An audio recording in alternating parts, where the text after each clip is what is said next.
We were able to go to Fiji this year for spring break. My daughter was able to go. We were visiting my brother and his kiddos, so my nieces and nephews. And I was reminded once again of all of those things that are very important to have on long flights. So here you go. This can be for an international flight or not. But just any of those longer flights, you know the ones that are over just a couple hours, those are considered long. All right, let's get going.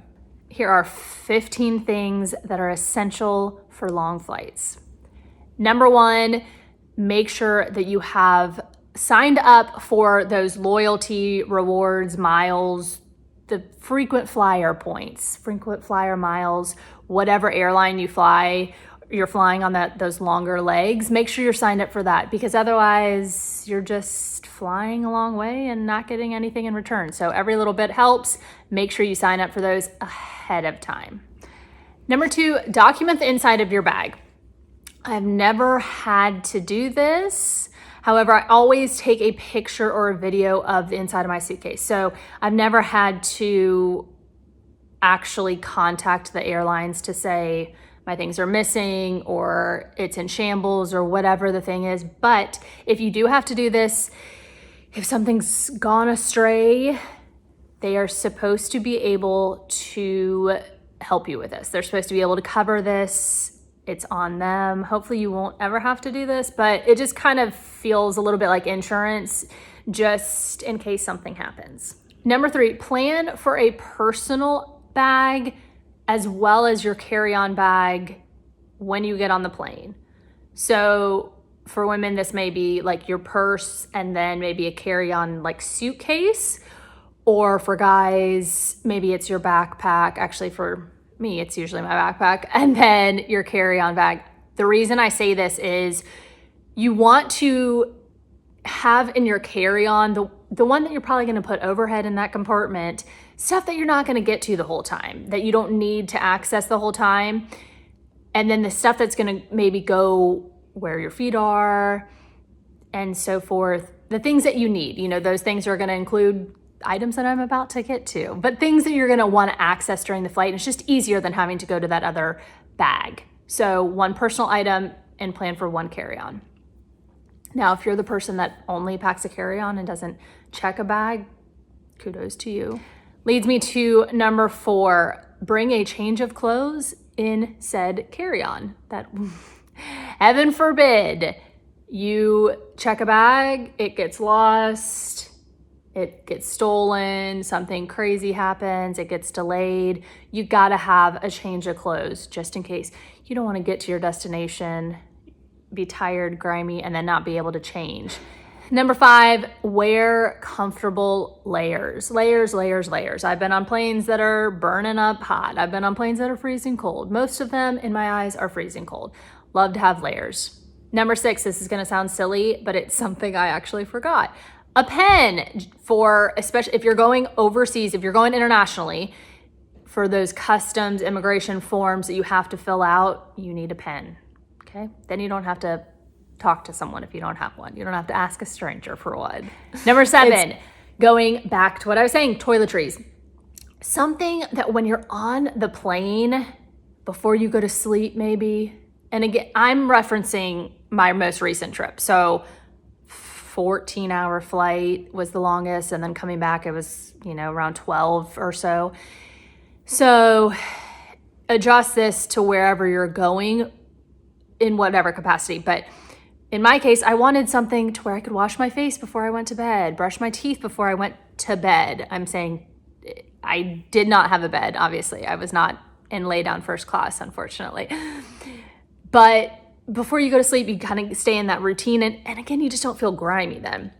Same thing, something that you can spritz on your face when you wake up so you feel good. Once again, brush your teeth. So any of those items that are basically going to make you feel like you've showered without showering. Wipes, I love a body wipe.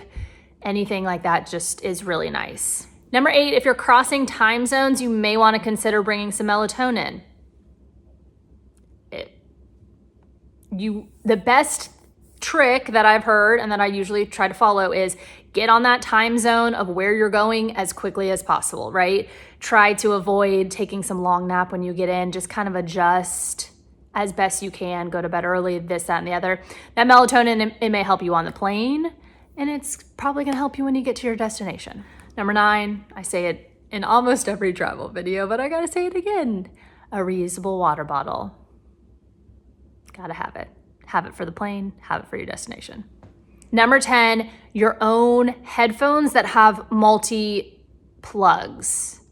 if that's the right term. So, they usually give you headphones that you can plug in if you have the monitor so you can watch something. Mine were all sorts of messed up. So it's nice to have your own, the ones they gave me were messed up. And of course, I forgot mine. But I have one that I can plug into my iPhone. So it's got that kind of plug, and then you can take that off, and then it has the plug that you can use in on the monitor, right? The one that you just plug into that. So I just highly recommend it. My stepdad was having a hard time with his headphones, so just bringing your own kind of checks all those boxes. A lot of times they also, my husband, he has the big Bose headphones that are the noise canceling, but then, and Bluetooth, but then it also has a plug that you can use in those situations as well. So highly recommend just something like that with multiple ways to change it up, multiple plugs, multiple options. What words am I looking for? You get it. 11, don't forget your chargers. A lot of times for planes like that, they're gonna have, it's just gonna be a USB, or it's gonna have multiple plug-in options. So I, a lot of times, don't like to bring my full, a wall plug-in. I just bring my USB cords for multiple things, whatever I'm charging, because most of those flights will have that. Now, if you are bringing a portable charger, any kind of power banks, they have to be on your carry-on. Make sure, and of course, that's probably where you want to keep it anyways. I would highly recommend having something like that on the off chance that those plugs aren't working. I've had that situation happen before. So having your own little power bank, little portable juice, if you will, is pretty important. So number 12, slippers or some type of compression socks. I have not gotten into the whole compression sock trend yet, but I've heard it works wonders. I had them with me on the last trip and I just didn't use them. I went and just to the standard of using my slipper socks. Listen, you can't be walking barefoot on a plane. You don't really want to get your socks dirty, and you want to get I at least want to get comfortable when I'm in there and not have to put on my shoes every time I want to go to the bathroom. So anyways, I wear a slipper that it's not a structured sole. It's something that you can put in the wash. I'll link to it. They're called Snoozies. And again, you can put them in the washer so you can clean them just fine. They're perfect for that sort of thing. Now, if you are into compression socks, let me know. Let me know why you love them. If there's a certain brand you love, tell me about it. I would love to know. Anyways, you just want something that's going to make your feet comfortable and cozy, but also covered. No bare toesies in the plane. Number 13, something that makes a world of difference is having something to prop your legs up on. I will link to some. They make some that are inflatable you can put in front of you. I oftentimes, that personal item I'm talking about, that's usually my backpack, I put my feet on that. I was on a flight to Canada. I believe it was to Canada, or maybe it was Iceland. Anyways, my husband and I were on a flight and they actually had something you could prop your legs up on. We weren't in first class. We weren't anywhere like that. And it just made a world of difference. Just then your feet aren't dangling. For those short people, maybe it's better if you're a short person to, maybe it's only necessary, I guess, if you're a short person to have something like this. I'm not sure, because I guess if you're taller, maybe you're not going to have room for all this. I just know that it makes a world of difference for me in getting comfortable. So just a little something. I'm not trying to put my legs all the way out. Yes, I am actually trying to live that first class life at some point and just be able to lay down. But while I'm in the other parts of the plane, per usual, I need just a little something, just a little prop. Number 14, if you are going internationally, a lot of times they will give you a blanket. But it's not a bad idea to bring your own, especially for those, maybe they won't give you one.